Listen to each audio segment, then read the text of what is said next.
Film ಅಪ್ಡೇಟ್ಸ್ಗಳಿಗಾಗಿ ಮತ್ತು film ರಿವ್ಯೂಸ್ಗಳಿಗಾಗಿ ಇರುವಂಥ cinematic ಕನ್ನಡಿಗ YouTube ಚಾನಲ್ಗೆ ಎಲ್ರಿಗೂ ಸ್ವಾಗತ. ಇಂಡಿಯನ್ ಫಿಲಮ್ ಹಿಸ್ಟ್ರಿಯಲ್ಲಿ ತುಂಬ ವೈಲೆಂಟ್ ಆಗಿರುವಂಥ ಫಿಲಮ್ ಯಾವುದು ಅಂತ ಕೇಳಿದ್ರೆ ಇತ್ತೀಚಿನ ದಿನಗಳಲ್ಲಿ ನಾವು ಅನಿಮಲ್ ಅಥವಾ ಲಿಯೋ ಅವ್ರು ಸ್ವಲ್ಪ ಜನ ಅವ್ರ ಜಾಸ್ತಿನೇ ಜನ ಕಿಲ್ ಅಂತ ಹೇಳ್ತಾರೆ.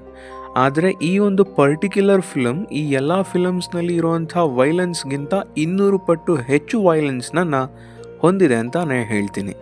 ಹೀಗೆ ಇಷ್ಟೊಂದು ಬ್ರುಟಾಲಿಟಿಯಿಂದ ಥಿಯೇಟರ್ಸ್ನಲ್ಲಿರುವಂಥ ಪ್ರೇಕ್ಷಕರ ಮೈಯನ್ನು ನಡಗಿಸಿದಂಥ ಚಿತ್ರವೇ ಹನೀಸ್ ಖಾನ್ ರವರು ಡೈರೆಕ್ಟ್ ಮಾಡಿ ಉನ್ನಿ ಮುಕುಂದ್ರವರು ಮೇನ್ ಲೀಡ್ನಲ್ಲಿ ಕಾಣಿಸ್ಕೊಂಡಿರುವಂಥ ಮಲಯಾಳಂ ಚಿತ್ರ ಮಾರ್ಕೋ. ಫಿಲಮ್ ಹೇಗಿತ್ತು ಮತ್ತು ಫಿಲಮ್ ನನಗೆ ಯಾವ ಎಕ್ಸ್ಪೀರಿಯನ್ಸನ್ನು ಕೊಡ್ತು ಅನ್ನೋದೆಲ್ಲ ಇನ್ಡೆಪ್ತ್ ಆಗಿ ನೋಡ್ತಾ ಹೋಗೋಣ. ಆದರೆ ಅದಕ್ಕಿಂತ ಮುಂಚೆ ನೀವಿನ್ನೂ ನನ್ನ ಯೂಟ್ಯೂಬ್ ಚಾನಲ್ಗೆ ಸಬ್ಸ್ಕ್ರೈಬ್ ಆಗಿಲ್ಲ ಅಂತ ಹೇಳಿದ್ರೆ ಈ ಕೂಡಲೇ ಸಬ್ಸ್ಕ್ರೈಬ್ ಆಗಿ ಪಕ್ಕದಲ್ಲಿರುವಂಥ ಬೆಲ್ ಐಕನ್ ಕ್ಲಿಕ್ ಮಾಡಿ. ಚಿತ್ರದ ಒನ್ಲೈನ್ ಸ್ಟೋರಿ ಕಡೆ ಬರೋದಾದರೆ ಚಿತ್ರದ ಕಥಾನಾಯಕ ಆಗಿರುವಂಥ ಮಾರ್ಕೋ ಕೇರಳದ ಒಂದು ದೊಡ್ಡ ಮನೆತನದ ಮನೆ ಮಗ ಆಗಿರ್ತಾನೆ. ಇವನಿಗೆ ಒಬ್ಬ ತಮ್ಮ ಇರ್ತಾನೆ ವಿಕ್ಟರ್ ಅಂತ. ಫಿಲಮ್ ಪ್ರೋಗ್ರೆಸ್ ಆಗ್ತಾ ಹೋದ ಹಾಗೆ ವಿಕ್ಟರ್ ಭೀಕರವಾಗಿ ಕೊಲೆಗೀಡಾಗ್ತಾನೆ. ಕೊಲೆ ಮಾಡಿದವ್ರು ಯಾರು, ಯಾವ ಇಂಟೆನ್ಷನ್ನಿಂದ ಕೊಲೆ ಮಾಡಿದ್ರು, ಇದಕ್ಕೆ ಮಾರ್ಕೋ ಯಾವ ರೀತಿ ರಿವೆಂಜನ್ನು ತಗೊಳ್ತಾನೆ, ವಿಲನ್ಸ್ ಎಷ್ಟು ಬ್ರೂಟಲ್ ಆಗಿ ರಿಯಾಕ್ಟ್ ಮಾಡ್ತಾರೆ, ವಿಲನ್ಸೇ ಇಷ್ಟು ಬ್ರೂಟಲ್ ಆಗಿದ್ದಾರೆ ಅಂದರೆ ಹೀರೋ ಇನ್ನೆಷ್ಟು ವೈಲೆಂಟ್ ಆಗಿ ಇರ್ತಾನೆ ಅನ್ನೋದೆಲ್ಲ ಗೊತ್ತಾಗೋಕ್ಕೆ ನೀವು ಫಿಲಮ್ನ ಥಿಯೇಟರ್ಸ್ನಲ್ಲೇ ನೋಡಿ ಅಂತ ಹೇಳ್ತೀನಿ. ಚಿತ್ರದ ಪಾಸಿಟಿವ್ಸ್ ಕಡೆ ಬರೋದಾದರೆ ಅದು ಅನ್ಡೌಟೆಡ್ಲಿ ಚಿತ್ರದಲ್ಲಿ ತೋರಿಸಿರುವಂಥ ವೈಲೆನ್ಸ್ ಅಂತಲೇ ಹೇಳ್ಬೋದು. Literally 70% of the film is filled with violence. ಅದರಲ್ಲೂ ಪರ್ಟಿಕ್ಯುಲರ್ ಆಗಿ ಯಾರು ಈ ರೀತಿಯ ವೈಲೆಂಟ್ ಫಿಲಮ್ಸ್ನ ಇಷ್ಟಪಡ್ತಾರೋ ಅವ್ರಿಗಂತೂ ಹಬ್ಬದ ಊಟ ಅಂತಲೇ ಹೇಳ್ಬೋದು. ಆ ಇಂಟ್ರೋವಲ್ ಸೀಕ್ವೆನ್ಸ್, ಸಿಂಗಲ್ ಶಾಟ್ನಲ್ಲಿ ತೆಗೆದಿರುವಂಥ ಫೈಟ್ ಸೀಕ್ವೆನ್ಸಸ್ಗಳು ಆ್ಯಂಡ್ ಸ್ಪೆಷಲಿ ಒಂದು ಹಾರ್ಟ್ ಟಚಿಂಗ್ ಸೀನ್ ಇದೆ. It's literally out of the mind ಅಂತಲೇ ಹೇಳ್ಬೋದು. ಇನ್ನೂ ಚಿತ್ರದ ಸಿನಿಮ್ಯಾಟೋಗ್ರಫಿ ಅಂದರೆ ಒಂದು ಫಿಲಮ್ನ ಇಷ್ಟು ವೈಲೆಂಟಾಗಿ ತೋರಿಸೋದೇ ತುಂಬ ಡಿಫಿಕಲ್ಟ್. ಮತ್ತು ಅದನ್ನು ಕ್ಯಾಪ್ಚರ್ ಮಾಡೋದಿದೆಯಲ್ಲ ಅದು ಎಲ್ಲದಕ್ಕಿಂತ ದೊಡ್ಡ ಜಾಬ್. ಆ್ಯಂಡ್ ಆ ಜಾಬ್ನ ಈ ಚಿತ್ರದಲ್ಲಿ ಪರ್ಫೆಕ್ಟಾಗಿ ಮಾಡಿದ್ದಾರೆ. ಆ ಸಿಂಗಲ್ ಶಾಟ್ ಸೀಕ್ವೆನ್ಸಸ್ಗಳಲ್ಲಿ ಕ್ಯಾಮ್ರಾ ಆ್ಯಂಗಲ್ ಎಷ್ಟು ಪರ್ಫೆಕ್ಟಾಗಿ ಮೂವ್ ಆಗ್ತಾ ಇರುತ್ತೆ.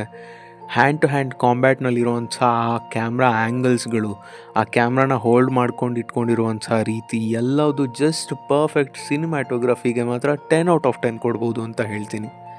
ಇನ್ನೂ ಚಿತ್ರದ ಬ್ಯಾಕ್ಗ್ರೌಂಡ್ ಸ್ಕೋರ್ ರವಿ ಬಸ್ರೂರ್ ಅವ್ರದ್ದು. ಸಾಂಗ್ಗಳು ತುಂಬ ಚೆನ್ನಾಗಿದ್ದಾವೆ, ಕೇಳಿಸ್ಕೊಂಡಾಗ್ಲೇ ತುಂಬ ಚೆನ್ನಾಗಿತ್ತು ಯೂಟ್ಯೂಬಲ್ಲಿ.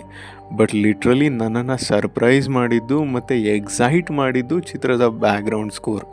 ಆ್ಯಕ್ಷನ್ ಸೀಕ್ವೆನ್ಸಸ್ನಲ್ಲಿರುವಂಥ ಬ್ಯಾಕ್ಗ್ರೌಂಡ್ ಸ್ಕೋರ್, ಆ ಥೀಮ್ ಮ್ಯೂಸಿಕ್ ಎಲ್ಲವುದು ತುಂಬಾ ಚೆನ್ನಾಗಿದೆ. ಕೆಲವೊಂದು ಸಮಯ ಅನಿಸುತ್ತೆ ಲೈಕ್ ಇದು ಸೀನ್ನ ಡಾಮಿನೇಟ್ ಮಾಡ್ತಿದೆಯಾ ಅಂತ. ಬಟ್ ಅದಾದಮೇಲೆ ನಾವು ಅದಕ್ಕೆ ಅಡ್ಜಸ್ಟ್ ಆಗ್ತಾ ಹೋಗ್ಬಿಡ್ತೀವಿ. ದಟ್ ಫಿಲಮ್ ಇರೋದೇ ಈ ರೀತಿ, ಮ್ಯೂಸಿಕ್ ಅದಕ್ಕೆ ಇದೇ ರೀತಿ ಬೇಕಿತ್ತು, ಸೊ ಕೊಟ್ಟಿದ್ದಾರೆ ಅಂತ. ಸೊ ಮ್ಯೂಸಿಕ್ಗೂ ಕೂಡ 10 ಔಟ್ ಆಫ್ 10 ಕೊಡ್ಬೋದು ಅಂತ ನನ್ನ ಪರ್ಸ್ನಲ್ ಒಪಿನಿಯನ್. ಇನ್ನು ಉನ್ನಿ ಮುಕುಂದ್ರವರ ಪರ್ಫಾರ್ಮೆನ್ಸ್, ಲಿಟ್ರಲಿ ಆ ಕ್ಯಾರೆಕ್ಟರ್ಗೆ ಒಂದು ನೆಕ್ಸ್ಟ್ ಲೆವೆಲ್ ಆ್ಯಟಿಟ್ಯೂಡ್ ಇದೆ. ಆ್ಯಂಡ್ ಅದನ್ನು ಇವ್ರು ಕ್ಯಾರಿ ಮಾಡಿರೋವಂಥ ರೀತಿ, ಆ ಡ್ರೆಸ್ಸಿಂಗ್ ಸೆನ್ಸ್, ಆ ಸೂಟ್ ಎಷ್ಟು ಸೂಟ್ ಆಗುತ್ತೆ ಇವ್ರಿಗೆ ಅಂತ ಹೇಳಿದ್ರೆ ವಾವ್, ಜಸ್ಟ್ ವಾವ್. ಆ್ಯಂಡ್ ಇವ್ರು ಬಂದಾಗಲೆಲ್ಲ ಆ ಬಾಯಲ್ಲಿ ಇಟ್ಕೊಂಡಿರುವಂಥ ಸಿಗಾರು, ಆ ಕಾಸ್ಟ್ಯೂಮ್ಸ್ಗಳು, ಇವರಷ್ಟು ಪರ್ಫೆಕ್ಟಾಗಿ ಆ್ಯಕ್ಷನ್ ಸೀಕ್ವೆನ್ಸಸ್ಗಳಲ್ಲಿ ತೊಡಗಿಸ್ಕೊಂಡಿರೋದು ಎಲ್ಲವೂ ಪರ್ಫೆಕ್ಟ್. ಇವ್ರನ್ನ ಬಿಟ್ಟು ಯಾರೂ ಕೂಡ ಈ ರೋಲ್ಗೆ ರಿಪ್ಲೇಸ್ ಮಾಡ್ತಾರೆ ಅನ್ನೋದಕ್ಕೆ ಆಗಲ್ಲ, ಅಷ್ಟರ ಮಟ್ಟಿಗೆ ಇವರ ಪರ್ಫಾರ್ಮೆನ್ಸ್ ಇತ್ತು ಅಂತ ಹೇಳ್ತೀನಿ. ಚಿತ್ರದ ನೆಗೆಟಿವ್ಸ್ ಕಡೆ ಬರೋದಾದರೆ ಅದು ಸ್ಟೋರಿ ಅಂತಲೇ ಹೇಳ್ತೀನಿ. ಇವರು ಸ್ಟೈಲ್ ಮೇಲೆ ತುಂಬಾ ವರ್ಕ್ ಮಾಡಿದ್ದಾರೆ, ಆದರೆ ಸಬ್ಸ್ಟೆನ್ಸ್ ಮೇಲೆ ಯಾವುದೇ ಥರ ವರ್ಕ್ ಮಾಡಿಲ್ಲ. ಒಂದು ಆ್ಯಕ್ಷನ್ ಫಿಲಮ್ ಅಂತ ಹೇಳಿದ್ರೆ ಇದೇ ಟೆಂಪ್ಲೇಟ್ನಲ್ಲಿ ಇರಬೇಕು ಅನ್ನೋದನ್ನು ಇಟ್ಕೊಂಡು ಅದರ ಸುತ್ತ ಕೆಲವೊಂದಿಷ್ಟು ಸೀನ್ಸ್ಗಳನ್ನ ಬಿಲ್ಡ್ ಮಾಡ್ಕೊಂಡಿದ್ದಾರೆ. ಕೆಲವೊಂದು ಕಡೆ ಲಾಜಿಕ್ ಕೂಡ ಮಿಸ್ ಆಗುತ್ತೆ, ಬಟ್ ನೀವು ಥಿಯೇಟರ್ಸ್ನಲ್ಲಿ ನೋಡಬೇಕಾದ್ರೆ ಇದು ಮ್ಯಾಟ್ರ್ ಆಗೋದಿಲ್ಲ. ಬಟ್ ಓವರಾಲ್ ಫಿಲಮ್ನ ಸ್ಟೋರಿ ಅಂತ ನೋಡೋದಾದರೆ ತುಂಬಾ ವೀಕ್ ಆಗಿತ್ತು ಅಂತ ಹೇಳ್ತೀನಿ. ಇನ್ನು ಚಿತ್ರದ ಎಡಿಟಿಂಗ್, ಆ್ಯಕ್ಷನ್ ಸೀಕ್ವೆನ್ಸಸ್ನಲ್ಲಿ ಎಡಿಟಿಂಗ್ ಬಗ್ಗೆ ಯಾವುದೇ ಥರ ಕ್ವಶನ್ಸ್ ಇಲ್ಲ. ಬಟ್ ಇನ್ನು ಮಿಕ್ಕ ಸೀನ್ಸ್ಗಳಲ್ಲಿ ಕೆಲವೊಂದಿಷ್ಟು ಸೀನ್ಸ್ಗಳು ರಿಪಿಟೇಟಿವ್ ಅಂತ ಅನಿಸುತ್ತೆ. That's because the same template what they have used through out the film. Hero ಬರ್ತಾನೆ, ಬಾಯಲ್ಲಿ ಸಿಗಾರ್ ಇರುತ್ತೆ, ದ ಸೇಮ್ ಬ್ಯಾಕ್ಗ್ರೌಂಡ್ ಮ್ಯೂಸಿಕ್, ಅದೇ ಜೊತೆ ಸೇಮ್ ಎಡಿಟಿಂಗ್ ಪ್ಯಾಟರ್ನ್. ಇದರಿಂದ ಅದು ಎಷ್ಟು ರಿಪಿಟೇಟಿವ್ ಅನಿಸ್ತಾ ಹೋಗುತ್ತೆ ಅಂತ ಹೇಳಿದ್ರೆ ಪ್ರತಿ ಫಿಲಮ್ಸ್ನಲ್ಲೂ ಎಲಿವೇಟ್ ಮಾಡೋದಕ್ಕೆ ಹೋಗಿದ್ದಾರೆ. ಬಟ್ ಒಂದಿಷ್ಟು ಸೀನ್ಸ್ಗಳಲ್ಲಿ ಅದು ಎಲಿವೇಟ್ ಆಗುತ್ತೆ, ಇನ್ನೊಂದಿಷ್ಟು ಸೀನ್ಸ್ಗಳಲ್ಲಿ ಅದು ಆಗೋದಿಲ್ಲ. ಸೊ ಫೈನಲಿ ಹೇಳೋದಾದರೆ ಸ್ಟೋರಿ ಎಲ್ಲ ಏನು ಬೇಡ, ಇದು ಮುಂಚೆಯಿಂದನೂ ವೈಲೆನ್ಸ್ ಫಿಲಮ್ ಅಂತಲೇ ಹೇಳ್ಕೊಂಡು ಬಂದಿದ್ದಾರೆ.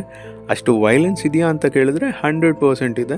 ಸೊ ಹಾಗಾಗಿ ಜಸ್ಟ್ ವೈಲೆನ್ಸ್ಗೋಸ್ಕರ ಈ ಫಿಲಮ್ನ ನೋಡ್ತೀರಾ ಅನ್ನೋದಾದರೆ ಥಿಯೇಟರ್ಸ್ನಲ್ಲೇ ನೋಡಿ, ಮಿಸ್ ಮಾಡ್ಕೊಳ್ಳೋಕ್ಕೆ ಹೋಗಬೇಡಿ ಅಂತ ಹೇಳ್ತೀನಿ. ಇನ್ನು ಫ್ಯಾಮಿಲಿ ಜೊತೆ ವಾಚಬಲ್ಲ ಅಂತ ಹೇಳಿದ್ರೆ 100% ನೋ. ಯಾವುದೇ ಥರ ವಲ್ಗ್ಯಾರಿಟಿ ಇಲ್ಲ, ಬಟ್ ಈ ಆ್ಯಕ್ಷನ್ಸ್ನೆಲ್ಲ ಎಲ್ಲರೂ ಡೈಜೆಸ್ಟ್ ಮಾಡ್ಕೊಳ್ಳೋದಕ್ಕಾಗಲ್ಲ. So rather than watching with parents, ನೀವು ನಿಮ್ಮ ಫ್ರೆಂಡ್ಸ್ ಜೊತೆ ಹೋಗಿ ಇಲ್ಲ ಒಬ್ಬರೇ ಹೋಗಿ ಒಳ್ಳೆ ಎಕ್ಸ್ಪೀರಿಯನ್ಸನ್ನು ಕೊಡುತ್ತೆ ಅಂತ ಹೇಳ್ತೀನಿ. ಸೊ ಇಲ್ಲಿಗೆ ನನ್ನ ರಿವ್ಯೂ ಮುಗೀತು. ಮತ್ತು ಮುಂದಿನ ವಿಡಿಯೋದಲ್ಲಿ ಸಿಗ್ತೀನಿ. ಹಾಗೆ ಒಂದು ಮಾತು, ಜೀವನದಲ್ಲಿ ಯಾರು ಮತ್ತು ಯಾವುದೂ ಶಾಶ್ವತ ಅಲ್ಲ. ಈ ಸತ್ಯನ ಅರ್ಥ ಮಾಡಿಕೊಂಡು ಖುಷಿಯಾಗಿರಿ. ಮತ್ತು ಮುಂದಿನ ವಿಡಿಯೋದಲ್ಲಿ ಸಿಗ್ತೀನಿ. ಅಲ್ಲಿಯವರೆಗೂ ನಮಸ್ಕಾರ.